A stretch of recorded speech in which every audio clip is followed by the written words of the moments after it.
organisasi besar yang memiliki ciri-ciri tertentu. Weber mencoba melukiskan birokrasi yang ideal, yaitu dengan organisasi yang secara murni rasional dan yang akan memberikan efisiensi operasi yang maksimum. Berikut karakteristik-karakteristik dari birokrasi Weber yang menggambarkan ideal type mengenai organisasi yang rasional dan efisien. 1. Pembagian kerja, yaitu pekerjaan dari setiap orang dipecah sampai ke pekerjaan yang sederhana, rutin, dan ditetapkan dengan jelas. 2. Hierarki kewenangan yang jelas, yaitu sebuah struktur multitingkat yang formal dengan posisi hierarki atau jabatan yang memastikan bahwa setiap jabatan yang lebih rendah berada di bawah supervisi dan kontrol dari yang lebih tinggi. 3. Formalisasi yang tinggi, yaitu ketergantungan kepada peraturan dan prosedur yang formal untuk memastikan adanya keseragaman dan untuk mengatur perilaku pemegang pekerjaan. 4. Bersifat tidak pribadi atau impersonal. Sanksi yang diterapkan yaitu secara seragam dan tanpa perasaan pribadi untuk menghindari keterlibatan dengan kepribadian individual. 5. Pengambilan keputusan mengenai penempatan pegawai yang didasarkan atas kemampuan. Keputusan tentang seleksi dan promosi didasarkan atas kualifikasi teknis, kemampuan, dan prestasi per calon.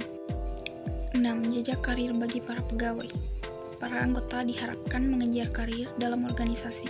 Sebagai imbalan atas komitmen terhadap karir tersebut, para pegawai mempunyai masa jabatan, artinya mereka akan dipertahankan meskipun mereka kehabisan tenaga atau jika kepandaiannya tidak dipakai lagi. 7. Kehidupan organisasi yang dipisahkan dengan jelas dari kehidupan pribadi, yaitu kebutuhan dan minat pribadi dipisahkan sepenuhnya, agar keduanya tidak mencampuri sikap impersonal pada aktivitas organisasi yang bersifat rasional. Sifat-sifat positif pada ideal type Weber ada beberapa, yaitu yang pertama, kita dapat menunjuk kepada usaha untuk menghapuskan penggunaan kriteria yang tidak relevan dalam pemilihan pegawai. Kedua, penggunaan masa kerja untuk melindungi para pegawai dari kewenangan yang semena-mena.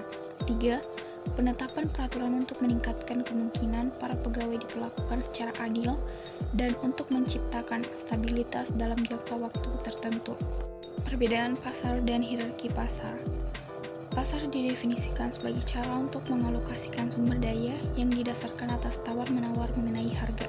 Sedangkan hierarki timbul karena hierarki mengurangi biaya dengan cara menetapkan peraturan dan mengkoordinasi kedudukan yang terdapat dalam pasar.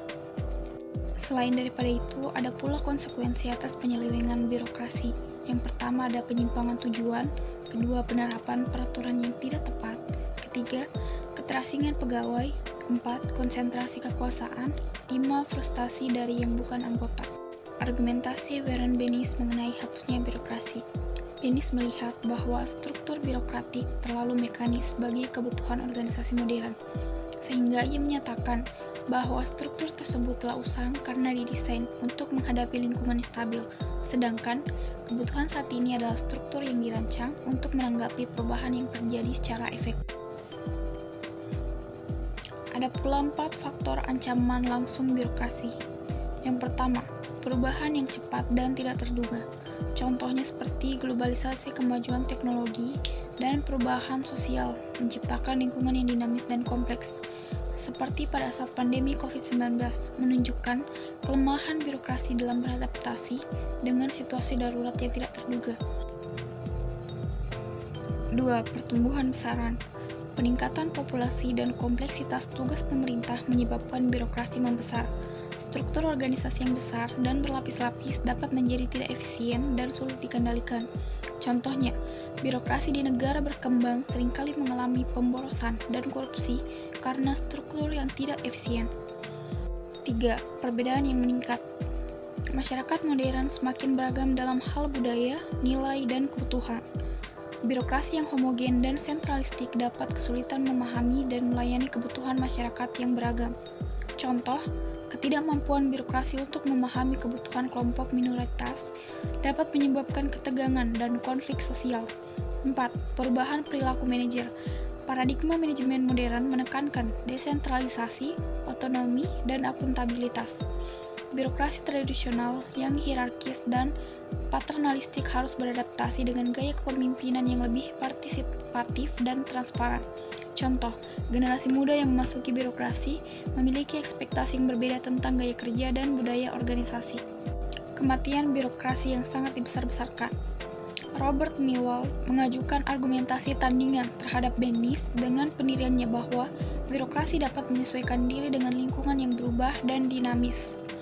Dan juga kita tidak dapat mengabaikan fakta bahwa birokrasi itu terdapat di mana-mana, karena kebanyakan perusahaan besar pada umumnya berstruktur birokratis.